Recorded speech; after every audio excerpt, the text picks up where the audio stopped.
இந்த உலகத்துல அடுத்து என்னென்னலாம் நடக்க போகுதுன்னு தெரிஞ்சா நல்லா இருக்குமா இல்ல பயமா இருக்குமா?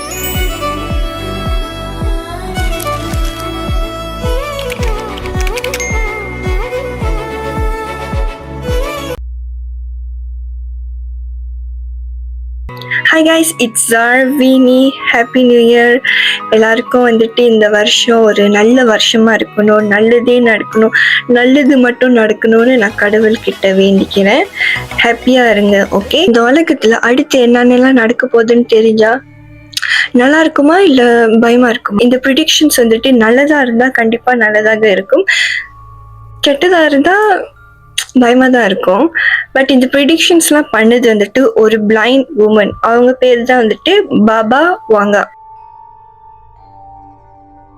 மோஸ்ட்லி நிறைய பேத்துக்கு வந்துட்டு பாபா வாங்க சொன்னாலே தெரியும்.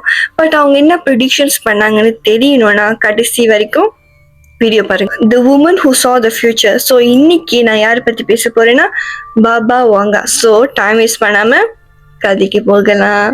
பாபா வாங்க. ஸோ இவங்க யார், இவங்க எப்படி ப்ரிடிக்ட் பண்றாங்க, அது மட்டும் இல்லாம இவங்களுக்கு எப்படி இந்த விஷன்ஸ்லாம் தெரியுது, ஈவன் இவங்க பிளைண்டா இருக்காங்க, அப்புறம் எப்படி இவங்க ஒரு விஷயத்த வந்து ப்ரிடிக்ட் பண்ண முடியும், அதுவும் ஃபியூச்சரிஸ்டிக்கா எப்படி ப்ரிடிக்ட் பண்ண முடியும்? இந்த கேள்வியில உங்களுக்கு இருந்துச்சுன்னா நான் சொல்றேன். பாபா வாங்க 1911 ஒரு சிறிய பல்கேரியன் வில்லேஜ்ல பிறக்குறாங்க. அவங்களோட ரியல் நேம் வந்துட்டு வேஞ்சலியா பெண்டவா டிமித்ரோவா. சின்ன வயசுலேருந்து பாபா வாங்க வந்துட்டு ஒரு சியர்ஃபுல்லான பர்சன். அது மட்டும் இல்லாமல் அவங்க ரொம்ப ஹெல்ப்ஃபுல்லாக இருப்பாங்க. அவங்க ஃபேமிலிக்கு எல்லாரும் மாதிரியும் நார்மல் லைஃப் தான் வாழ்ந்துட்டு வந்திருக்காங்க. விதி அவங்களுக்கு வேற ஒரு பிளான் வச்சிருக்குன்னு சொல்லலாம். அவங்களுக்கு ஒரு 12 வயசா இருக்கும்போது அவங்களோட வில்லேஜ்ல வந்துட்டு ரொம்ப பலமான புயல் காத்து வந்துச்சுன்னு சொல்லலாம். அந்த புயல் காத்துல எல்லாமே அடிச்சுட்டு போயிருந்துச்சு. ஈவன் பாபா வாங்க வந்துட்டு அந்த புயல் காத்துல பாதிக்கப்பட்டிருந்தாங்க. பாபா வாங்கோட ஃபேமிலி அவங்கள கண்டுபிடிக்கும் போது அவங்க கண்ணுல வந்துட்டு முழுக்க முழுக்க சாண்ட் அண்ட் டஸ்ட் தான் இருந்துச்சு. அந்த டைம் வந்துட்டு ட்ரீட்மெண்ட் கொடுக்கறதுக்கு கூட வசதி இல்லை. ஸோ அப்படியே விட்டனால நாளாக அவங்களோட விஷன் வந்துட்டு குறைய ஆரம்பிச்சிச்சு. அண்ட் அது மட்டும் இல்லாம கடைசியில அவங்களோட பார்வை வந்துட்டு போயிடுச்சு. அதாவது அவங்க டோட்டலி பிளைண்ட் ஆயிட்டாங்க. ஸோ அவங்க எப்போ பிளைண்ட் ஆகுனாங்களோ அப்போலேருந்து தான் அவங்களுக்கு வந்துட்டு ஒரு மாதிரியான விஷன்ஸ்லாம் தெரிய ஆரம்பிச்சிருக்கு. நடக்க போற விஷயங்கள், யாருக்குமே தெரியாத விஷயங்கள், டெத்ஸ், டிசாஸ்டர்ஸ் அண்ட் ஈவன் ஸ்ட்ரேஞ்சர்ஸோட சீக்ரெட்ஸ் கூடயும் அவங்களுக்கு தெரிய வந்தது. பாபா அவங்க சொல்லுவாங்க ஏதோ ஒரு விஷயம் வந்துட்டு அவங்க கிட்ட பேசுதுன்னு சொல்லியிருக்காங்க. ஆரம்பத்துல அந்த கிராமத்துல இருக்கிற எல்லாரும் வந்துட்டு பாபா அவங்க பார்த்து சிரிக்க ஆரம்பிச்சாங்க. அண்ட் அவங்க சொன்ன இந்த ப்ரிடிக்ஷன்ஸ்லாம் வந்துட்டு ஒன்று ஒன்றாக நிஜமா ஆகிட்டு வந்துச்சு. ஸோ இந்த விஷயம் வந்துட்டு காட்டு தீ போல எல்லாத்துக்குமே தெரிய வந்தது. கொஞ்ச நாள் கழிச்சு விவசாயிகள், மகனை பிரிஞ்சு போன தாய், அது மட்டும் இல்லாம கவர்மெண்ட் ஆஃபீஷியல்ஸ் எல்லாமே வந்துட்டு அவங்கள தேடி போக ஆரம்பிச்சாங்க. கம்யூனிஸ்ட் புல்கேரியா வந்துட்டு பாபா வாங்க வந்துட்டு மானிட்டர் பண்ணிக்கிட்டே வந்துகிட்டே இருந்தாங்க. ஏன்னா அவங்க பண்ண ப்ரிடிக்ஷன்ஸ் எல்லாமே கரெக்டா வந்துகிட்டே இருந்துச்சு. அது மட்டும் இல்லாம இவ்வளவு கரெக்டா ப்ரிடிக்ஷன் பண்றவங்களை எப்படி அவங்க விட்டு வைப்பாங்க? அவங்க நிறைய ப்ரிடிக்ஷன்ஸ் பண்ணியிருக்காங்க. பட் அதுல ஃபேமஸான ப்ரிடிக்ஷன்ஸ் வந்துட்டு 9/11 attack, Princess Diana death, nuclear disasters, collapse of the Soviet Union, lastly global pandemics. இந்த விஷயம் எப்படி எல்லாருக்கும் தெரிய வந்தது? இது எதுவுமே அவங்க வந்து ஒரு புக்கா வெளியாக்கல, ஈவன் அவங்க எழுதக்கூடியும் இல்லை. இது எல்லாமே அவங்க ஆரலா சொன்னது. அதாவது அவங்கள பார்க்க வந்த விசிட்டர்ஸ், ரிலேட்டிவ்ஸ், ஈவன் அவங்கள பார்த்துக்கிற கேர்டேக்கர்ஸ் கிட்ட வந்துட்டு அவங்க வந்துட்டு சொன்ன ஒரு விஷயம். அதனாலதான் ஒரு சில ஹிஸ்டோரியன்ஸ் வந்துட்டு இந்த ஒரு விஷயத்த வந்துட்டு எச்சரிக்கை கொடுத்துருக்காங்க. உண்மையா ப்ரிடிக்ட் பண்ணல, மேபி நடந்ததுக்கு அப்புறம் தான் அவங்க சொல்லியிருக்காங்கன்னு ஒரு சில பேர் சொல்றாங்க. பிகாஸ் இதுக்கு வந்துட்டு சரியான ப்ரூஃப் இல்ல. 2026 and beyond அவங்க என்ன ப்ரிடிக்ஷன்ஸ் பண்ணிருக்காங்கன்னு தெரியணுமா? சொல்றேன், நல்லா கேட்டுக்கோங்க. அக்கார்டிங் டு அவங்க ஃபாலோவர்ஸ், ஏன்னா பாபா அவங்க வந்துட்டு இப்போ உயிரோட இல்லை. ஸோ இந்த விஷயம்லாம் வந்துட்டு அவங்களோட விசிட்டர்ஸ் கிட்ட, லைக் அவங்க பார்க்க வராங்களா அவங்க கிட்ட, அவங்க ரிலேட்டிவ்ஸ் கிட்ட, அவங்களோட ஃபாலோவர்ஸ் கிட்ட சொன்னது தான் எல்லாத்துக்கும் தெரிய வந்திருக்கு. ஸோ இந்த ப்ரிடிக்ஷன்ஸ் வந்துட்டு அவங்க 3 கேட்டகரியா பிரிக்க. ஃபர்ஸ்ட் வந்துட்டு World War III, செகண்ட் வந்துட்டு AI, அதாவது ஆர்டிஃபிஷியல் இன்டெலிஜென்ஸ், மூணாவது வந்துட்டு ஏலியன்ஸ் இல்லாட்டி நான் ஹியூமன் இன்டெலிஜென்ஸ்னு சொல்லலாம். ஸோ இந்த 3 ப்ரிடிக்ஷன்ஸ் தான் வந்துட்டு ரொம்ப மெயினாக பண்ணியிருக்காங்க. பட் மற்ற சின்ன சின்ன ப்ரிடிக்ஷன்ஸும் இருக்கு. பட் நான் இன்னைக்கு 3 மெயினான ப்ரிடிக்ஷன்ஸ் பற்றி தான் சொல்ல போறேன். ஃபர்ஸ்ட் வந்துட்டு வேர்ல்ட் வார் 3. இது ஆக்சுவலி வந்துட்டு சைலண்ட் வார்னு சொல்லலாம். பாபா அவங்க என்ன வார்ன் பண்ணியிருக்காங்க, அதாவது என்ன எச்சரிக்கை கொடுத்துருக்காங்கன்னா, இது வந்துட்டு ஒரு குளோபல் கான்ஃப்ளிக்டா ஆகலாம். அண்ட் இது வந்துட்டு லைக் சீக்கிரம் ஆகாது, ஸ்லோலியா மெதுவாக தான் ஆகும். குளோபல் கான்ஃப்ளிக்ட்னா வந்துட்டு ஒரு சிங்கிள் வார்னு சொல்லலாம். இது ஆக்சுவலி எப்படின்னா, ஒரு சின்ன பிரச்சனைகள் வரும், ஒரு சின்ன சின்ன பிரச்சனைகள் வரும். அந்த சின்ன சின்ன பிரச்சனைகள் மூலியமா தான் ஒரு பெரிய வாரே தொடங்கும்னு சொல்றாங்க. மல்டிபிள் கண்ட்ரிஸ்க்கு வார் நடக்கும். ரொம்ப பவர்ஃபுல்லான கண்ட்ரி வந்துட்டு இந்த வார்ல இன்வால்வ் ஆவாங்க. பட் இன்டைரக்ட்லி அட்வான்ஸான வெப்பன்ஸ் வரும். லைக் ஒரு கண்ட்ரியில பாம்பு போட்டாக்கா மற்ற சுற்றி இருக்கிற கண்ட்ரிக்கு வந்துட்டு பாதிக்கும். ஃபுட் அண்ட் ஃபியூல்ஸ் வந்துட்டு ப்ரைஸஸ் ஏறும். கவர்மெண்ட் அண்ட் பேங்க் வந்துட்டு ஹேக் பண்ணுவாங்க. அது மட்டும் இல்லாமல் ஆயில், கேஸ், வாட்டர், லேண்ட் இதுக்காக சண்டை போடுவாங்க. ஒரு கண்ட்ரியில வாழ முடியாம மக்கள் வந்துட்டு வேற ஒரு கண்ட்ரிக்கு மைக்ரேட் ஆகி போவாங்க. கல்ச்சுரல் ஐடென்டிட்டி மூலியமா பிரச்சனை வரும். இதெல்லாமே தான் குளோபல் கான்ஃப்ளிக்ட்னு சொல்றாங்க. இந்த விஷயம் பார்க்கறதுக்கு சின்ன ஒரு விஷயம் மாதிரி தான் இருக்கும். பட் அந்த சின்ன விஷயம் தான் வந்துட்டு பெருசாகி ஒரு போர் தொடக்கிறதுக்கு காரணமாவே இருக்கும். இந்த விஷயம் வந்து 2026 நடக்குமான்னு கேட்டாக்கா எனக்கு தெரியல. பட் நீங்க நல்லா நோட்டீஸ் பண்ணீங்கன்னா இதுல இருக்கிற பாதி விஷயம் ஆல்ரெடி நடந்துகிட்டு வருது. பாபா வாங்க வேர்ல்ட் வார் 3 வந்து 2026 தான் நடக்குமான்னு சொன்னாங்களா? இல்ல, இது வந்து 2026 நடக்கலாம், 27 நடக்கலாம், 28 நடக்கலாம், 30 நடக்கலாம், 35 நடக்கலாம், எப்பனாலும் நடக்கலாம். ஏன்னா பாதி ஆல்ரெடி நடந்துகிட்டு இருக்கு. ரெண்டாவது ப்ரெடிக்ஷன் வந்துட்டு ஏஐ மிஷின் வந்து நம்மளுக்கு கண்ட்ரோல் பண்ணும். நம்ம தான் இந்த மிஷின் வந்துட்டு கண்ட்ரோலாக யூஸ் பண்ணணும்.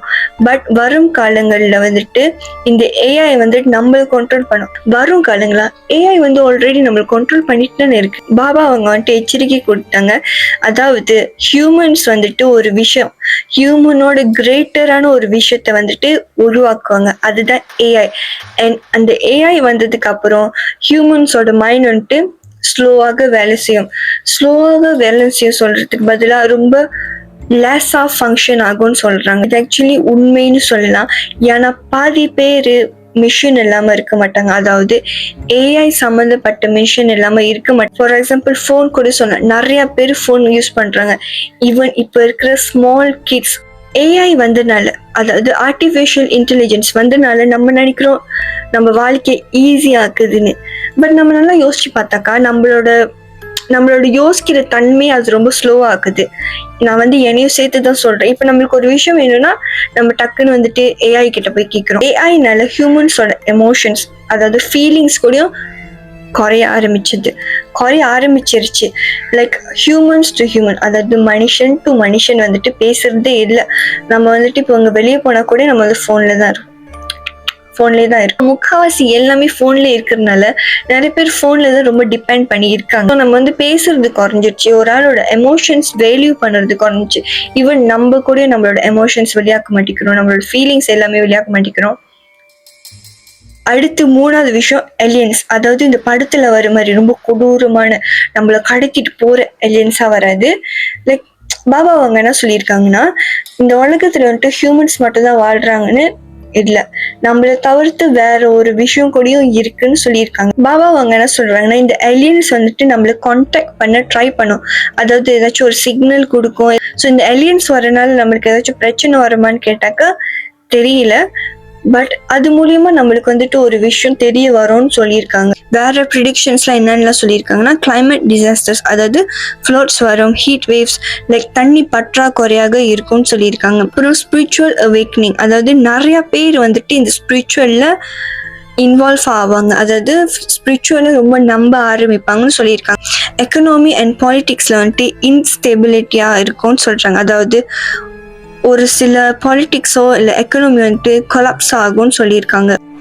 பாபா வாங்க வந்துட்டு இந்த ப்ரிடிக்ஷன்ஸ்லாம் வந்துட்டு அவங்க எழுதல, இது ஜஸ்ட் இன்டர்பிரிட்டேஷன். 2026 தான் இது நடக்கும், இல்லை 2036 இது நடக்குமான்னு கேட்டாக்கா தெரியல. இது நடக்கலாம், இல்லாட்டி நடக்காம கூட போகலாம். ஸோ இது வந்துட்டு நடக்கலைன்னா என்கிட்ட வந்து கேட்காதீங்க, நீங்க தான் சொன்னீங்க அப்படி வந்து கேட்டுறாதீங்க, எனக்கே தெரியல. இதுல இன்னொரு கேள்வி வருது, ஏன் பாபா அவங்க வந்துட்டு நிறைய பேர் நம்ப ஆரம்பிச்சாங்கன்னா, அவங்களோட இறப்பே வந்து அவங்க ப்ரிடிக்ட் பண்ணியிருக்காங்க அண்ட் அது கரெக்டாகவும் நடந்திருக்கு. ஸோ அதனால தான் வந்துட்டு மோஸ்ட்லி நிறைய பேர் இவங்க சொல்லுறது வந்துட்டு நம்புறாங்க. பாபா அவங்க வந்துட்டு 1996 வந்துட்டு இறந்து போயிட்டாங்க. ஸோ அவங்களோட டெத்தே வந்துட்டு அவங்க ப்ரிடிக்ட் பண்ணியிருக்காங்க. இந்த ப்ரிடிக்ஷன் கூட அவங்க வந்து அவங்க க்ளோஸ் பீப்புள்கிட்ட சொல்லியிருக்காங்க, ரிலேட்டிவ்ஸ்கிட்ட சொல்லியிருக்காங்க அண்ட் கேர் டேக்கர்ஸ் கிட்ட சொல்லியிருக்காங்க. அதாவது அவங்க ஆகஸ்ட் 11, 1996 வந்துட்டு இறந்து போயிடுவாங்க. அவங்க சொன்ன மாதிரி அதே டேட், மந்த், இயர்ல வந்துட்டு அவங்க இறந்துருக்காங்க அண்ட் அவங்க வந்துட்டு 85, அதாவது 85 வயசுல வந்துட்டு அவங்க இறக்க போறாங்கன்னு அவங்களுக்கே தெரிஞ்சிருச்சுல. ஸோ இந்த ப்ரிடிக்ஷன் அவங்க சொல்லும் போது அவங்க பயப்படல, லைக் அவங்க பேனிக் ஆகல, அவங்க ஜஸ்ட் நார்மலா தான் இருந்திருக்காங்க. இந்த ப்ரிடிக்ஷன்ஸ் எதுவுமே அவங்க எழுதல. ஸோ இதுக்கான ப்ரூஃப் இல்லை. மேபி பாபா அவங்க வந்துட்டு ப்ரிடிக்ட் பண்ணாம கூட இருக்கலாம், இல்லை அவங்க ஹியூமன் நேச்சர் புரிஞ்சு நம்ம உலகத்துல இதெல்லாம் நடக்க போகுதுன்னு அவங்க சொல்லியிருக்க. ஸோ கைஸ், இன்னைக்கு அவ்வளோதான். அடுத்த வீடியோ வரைக்கும் ஸ்டே டியூன் பண்ணுங்க. மறக்காம லைக் பண்ணுங்க, ஷேர் பண்ணுங்க, சப்ஸ்கிரைப் பண்ணுங்க. ப்ரிடிக்ஷன்ஸ்லாம் நடக்குதோ இல்லையோ, நம்ம ஹாப்பியா இருப்போம், நம்ம வாழ்க்கையை நோக்கி நம்ம பயணிப்போம், நம்மளை சுற்றி இருக்கிறவங்களுக்கு நல்லது செய்வோம், எந்த ஒரு கெட்டதும் நினைக்க வேணாம் யாருக்கும். இல்லை யாராச்சும் உங்களுக்கு கெட்டது நினைக்கிறாங்க கூட அவங்கள விட்டு விலகி போயிருங்க. ஏன்னா நம்மளுக்கு நிம்மதி முக்கியம். அவ்வளோதான் கைஸ், வீடியோ முடிஞ்சிருச்சு. போன வருஷமும் சரி, இந்த வருஷமும் சரி, அடுத்த வருஷமும் சரி, எத்தனை வருஷம் இருந்தாலும் சரி, காதல்ஸ் டு யூ. அப்புறம் ஏதாச்சும் தவறுதலாக இருந்துச்சுன்னா இனி வந்து மன்னிச்சிருங்க. அப்புறம் பாய்.